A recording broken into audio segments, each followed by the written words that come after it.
Et bonjour à tous, c'est Zachem pour Entre-Rollist et aujourd'hui on se retrouve pour découvrir ensemble et unboxer le kit d'initiation de Fallout édité par Arkane Asylum Publishing et sorti en juin 2024. Je vous propose de ne pas perdre plus de temps sur l'introduction de cette boîte d'initiation mais de rentrer directement dans celle-ci ainsi que dans les terres désolées.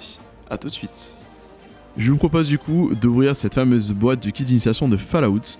On va y retrouver comme à notre habitude un petit livret, le livret d'Arkane Asylum Publishing, pour vous présenter les différentes licences qu'ils possèdent. Très bon Alien, très bon Avatar.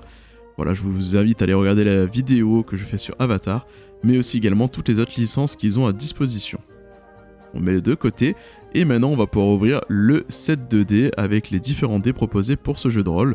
Donc comme vous pouvez vous en rendre compte, il y a des dés 20, mais également des dés 6, les dés 20 traditionnels qui seront utilisés donc tout au long du jeu par le système pour réussir vos jets, un petit dé 20 pour la localisation. Alors étant perfectionniste, j'aurais bien aimé qu'il soit également traduit en français, mais je pense que c'est d'un point de vue économique plus intéressant de mettre les dés en VO pour éviter toute une production et pour les vendre à un prix un peu plus intéressant, et peut-être également que les traductions n'auraient pas forcément fonctionné sur les différentes phases du dé.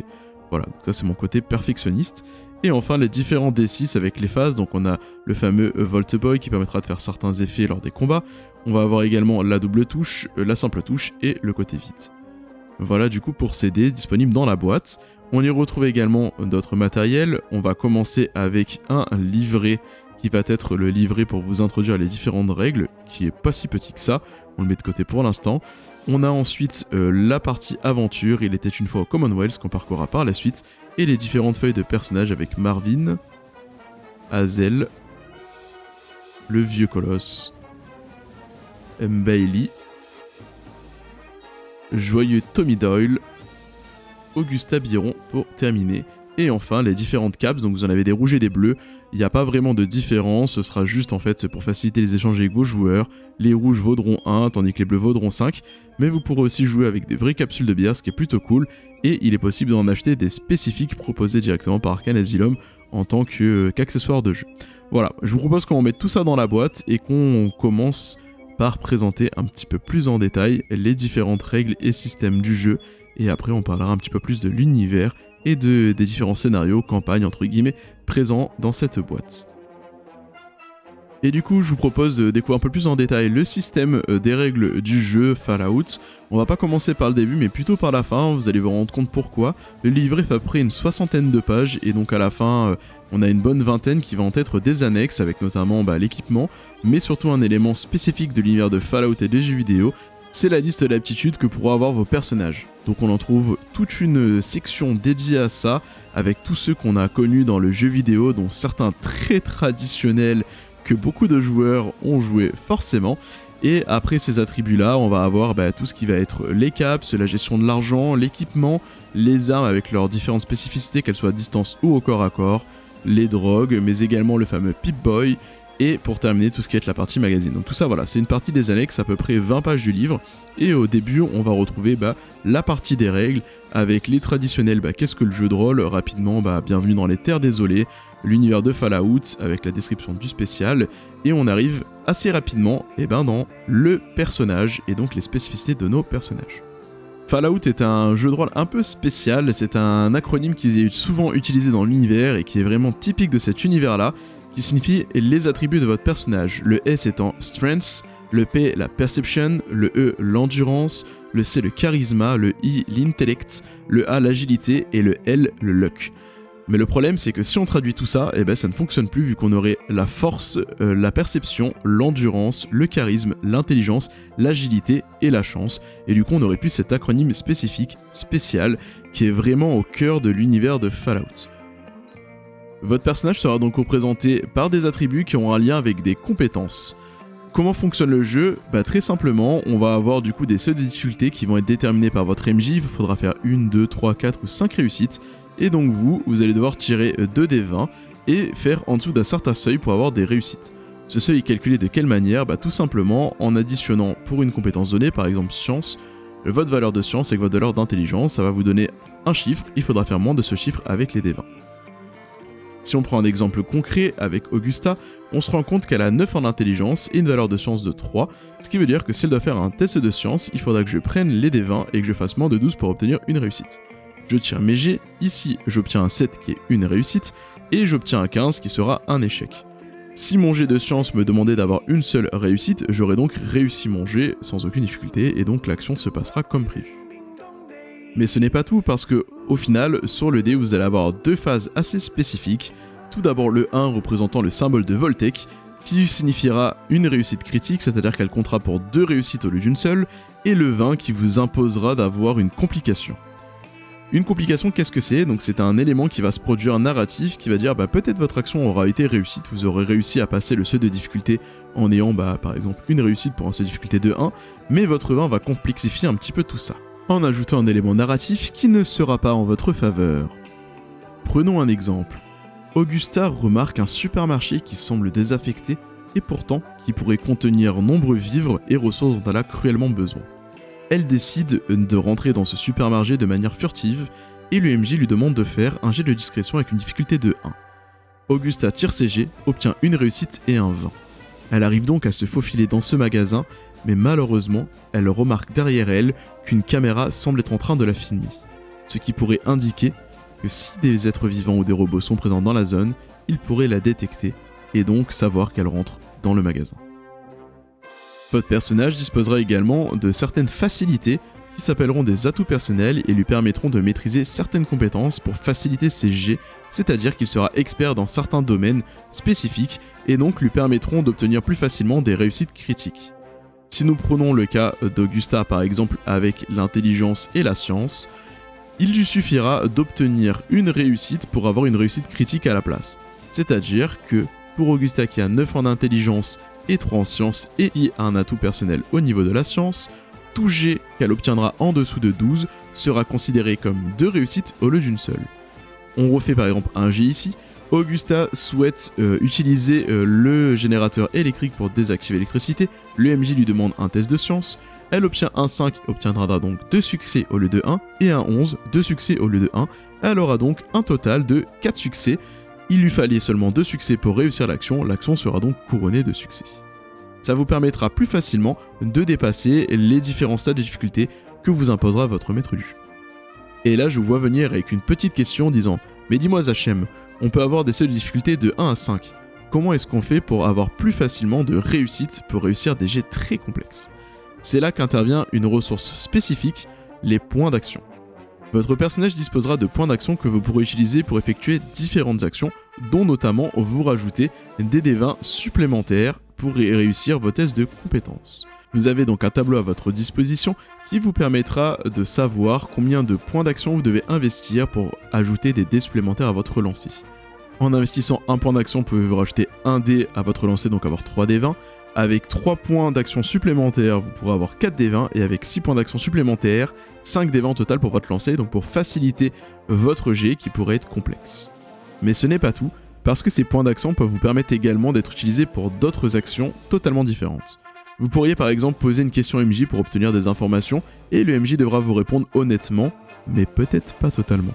Vous pourrez également réduire le temps d'action pour effectuer certaines actions en consommant 2 points d'action, et enfin en combat, vous pourrez utiliser des points d'action pour entreprendre des actions mineures supplémentaires, des actions capitales supplémentaires avec 2 points d'action, ou alors infliger plus de points de dégâts en consommant 1 à 3 points d'action pour ajouter 1 à 3 points de dégâts pour les armes au corps à corps.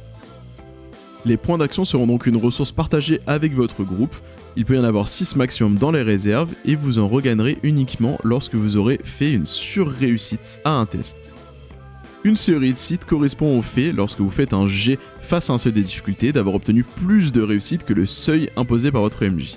On reprend un exemple, vous devez faire votre test de science, difficulté 1, vous tirez votre jet, vous avez fait 2 réussites, vous dépassez de 1 le seuil de réussite, vous générez 1 point d'action. Une des deuxièmes ressources à disposition de votre personnage, nous sommes dans un monde post-apocalyptique donc la gestion des ressources est très importante, sera la chance.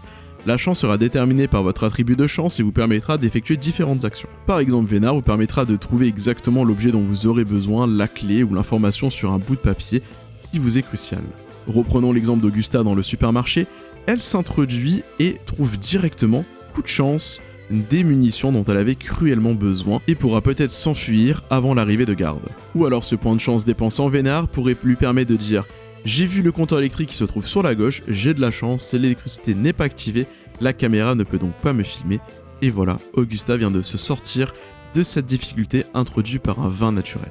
Vous pouvez également utiliser vos points de chance pour avoir un coup de bol qui vous permettra d'utiliser une compétence en changeant l'attribut de base par celui de la chance, ce qui permettra à votre personnage, s'il n'est pas très bon avec certains attributs, de pouvoir utiliser l'attribut chance qui pourrait être meilleur. Si nous reprenons un exemple avec Augusta, on remarque sur sa feuille de personnage qu'elle dispose d'un meilleur score de chance qu'un score de force.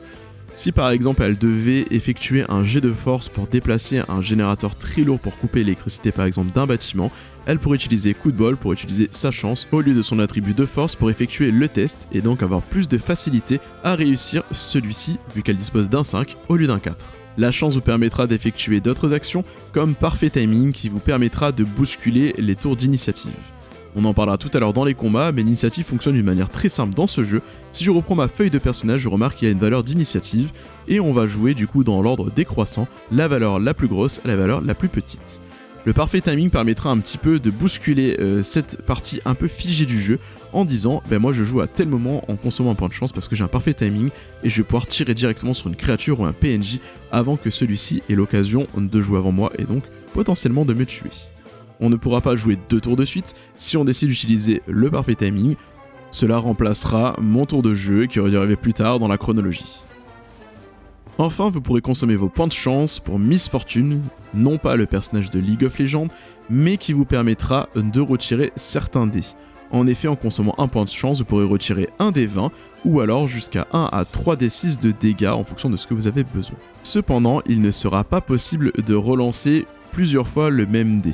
Vous ne pourrez consommer qu'un point de chance, par exemple ici j'ai fait un 20, je veux relancer mon dé, je consomme un point de chance, je retire celui-ci, je serai obligé de conserver le nouveau résultat, et donc d'avoir un 18 qui restera un échec, mais qui sera mieux qu'un 20. Ce sera pareil pour les jets de dégâts, je pourrai relancer un 3D en consommant un 3 points de chance pour relancer le nombre de dés que je le souhaite.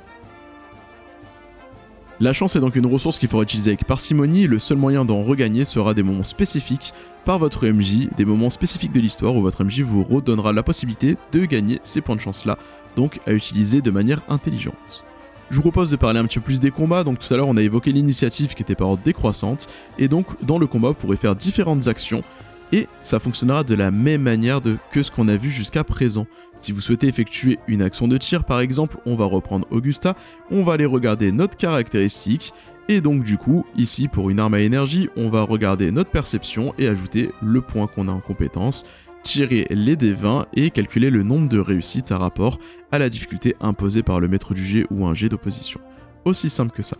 Une fois qu'on a réussi notre jet, on va pouvoir tirer nos dés de dégâts avec des phases vides, des phases 2 points de dégâts, des phases 1 point de dégâts et des phases Volt Boy qui vous permettront d'activer des effets spécifiques de vos armes comme de la pénétration d'armure, des effets étourdissants ou radioactifs, mais surtout d'infliger également 1 point de dégâts.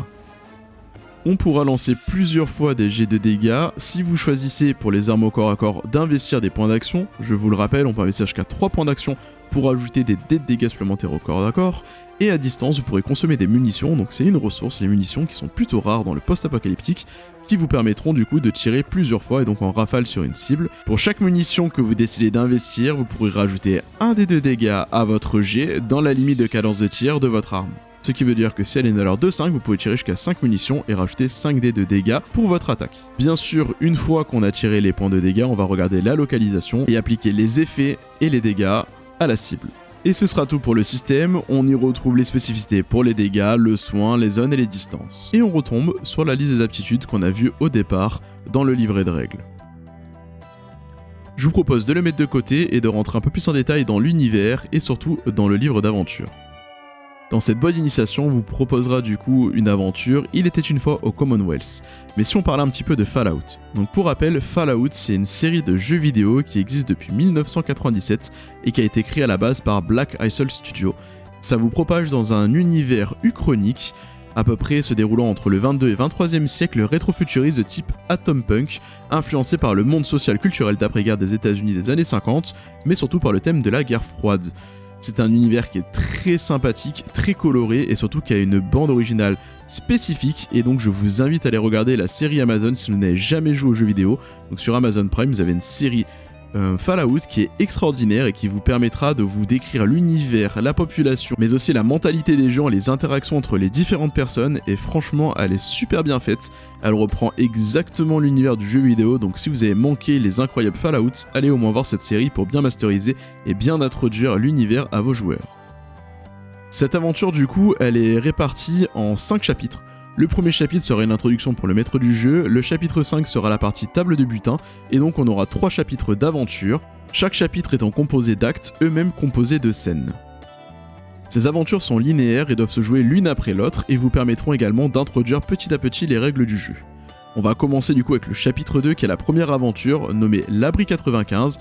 95, le même chiffre que l'on retrouve sur la boîte, référence du coup à ce même abri, qui vous permettra tout d'abord d'introduire vos personnages qui veulent rentrer dans ce fameux abri pour aller récupérer des ressources.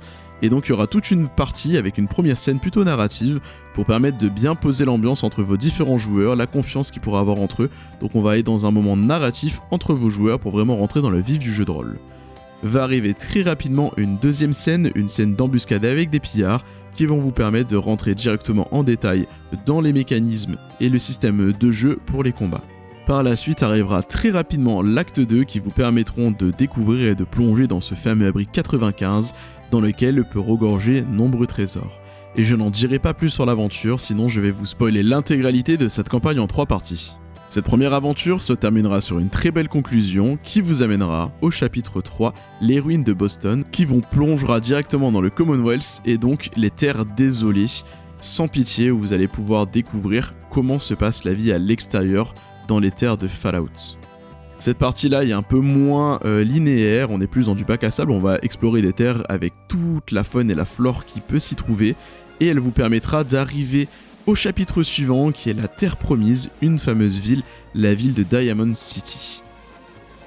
Et donc dans cette ville-là, vous allez pouvoir approfondir un peu plus tout ce qui va être mécanique et relation entre les différents joueurs, l'environnement et les personnages non joueurs. Et il va forcément se passer des choses extraordinaires dans cette Terre Promise, mais je ne vous révélerai pas l'intégralité de l'histoire de cette boîte d'initiation. Pour l'avoir lu, j'ai qu'une hâte, c'est la faire jouer à mes joueurs. Je vais la jouer, je pense, dans pas très longtemps, et je pourrai vous faire un retour lors d'une émission ou d'une autre vidéo. Cette aventure sera digne de l'univers de Fallout et proposera en conclusion à vos joueurs de devoir faire un choix capital avec un certain sens de la morale assez particulier en fonction de ce qu'ils souhaitent faire. Au final, chaque chapitre de la boîte d'initiation pourra être joué, je pense, entre 2 à 4 heures de jeu en fonction de comment interagissent vos joueurs et comment est-ce que vous vous brodez. Je pense qu'au total, on peut faire jouer l'intégralité de ce kit d'initiation entre 2 et 4 sessions, ce qui est très honorable pour ce type de boîte d'initiation. Je vous propose de ranger tout ça dans sa belle boîte bleue et qu'on se retrouve pour parler cette fois-ci un peu plus en détail de mon retour, donc de ma critique sur cette boîte-là, de son prix et surtout de son accessibilité pour des nouveaux joueurs dans le jeu de rôle. On se retrouve du coup pour cette conclusion de cette présentation un petit peu critique du kit d'initiation de Fallout édité par Arcanesium Publishing. Qu'est-ce que j'en pense? Alors déjà on va mettre en regard du prix, la boîte est vendue 35€, il se trouve que dedans il y a un set 2D vendu 20€ à lui seul, c'est-à-dire que vous avez le reste du matériel pour seulement 15€, donc les règles, les caps et surtout le petit livret d'aventure. Si on compare avec d'autres boîtes d'initiation qu'il y a eu chez le même éditeur, je pense notamment à Avatar qui coûte 27€, on n'est pas du tout sur le même type de rapport qualité-prix. Pour moi Avatar est clairement dessus, mais c'était un produit qui se voulait comme ça, hein, c'est un produit d'appel pour attirer les gens vers le jeu de rôle avec la licence Avatar, donc pour moi Avatar reste clairement au-dessus. Si on compare aux autres boîtes qui sont sur le marché, on est sur quelque chose de relativement classique, aux alentours de 35€ avec tout le matériel nécessaire pour démarrer le jeu de rôle. Ce que moi j'en pense, donc le Fallout, j'ai toujours eu un petit peu peur du système de jeu. Je me suis toujours dit que ça allait être peut-être un petit peu trop difficile à prendre en main, trop lourd comme système.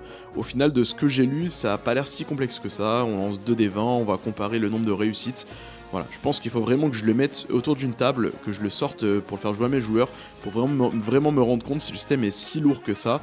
De ce que j'ai lu, ça a l'air d'aller, ça a réduit un peu mes craintes sur ce système-là, et après, vraiment, l'aventure, pour l'avoir lu, elle a l'air vraiment cool. Les 3 chapitres sont vraiment super intéressants, et j'ai hâte de leur faire confronter les différents dilemmes moraux qu'ils vont devoir avoir au fur et à mesure de ce scénario-là, et de la petite campagne qu'il y a dans la boîte. Voilà, c'était tout pour cette petite présentation et cette petite critique unboxing. J'espère qu'elle vous aura plu. Si c'est le cas, n'hésitez pas à liker la vidéo, à vous abonner à la chaîne, et surtout, dites-moi en commentaire ce que vous pensez de cette boîte-là. C'était Zachem, on se retrouve bientôt, amusez-vous bien et racontez-vous de belles histoires. Ciao!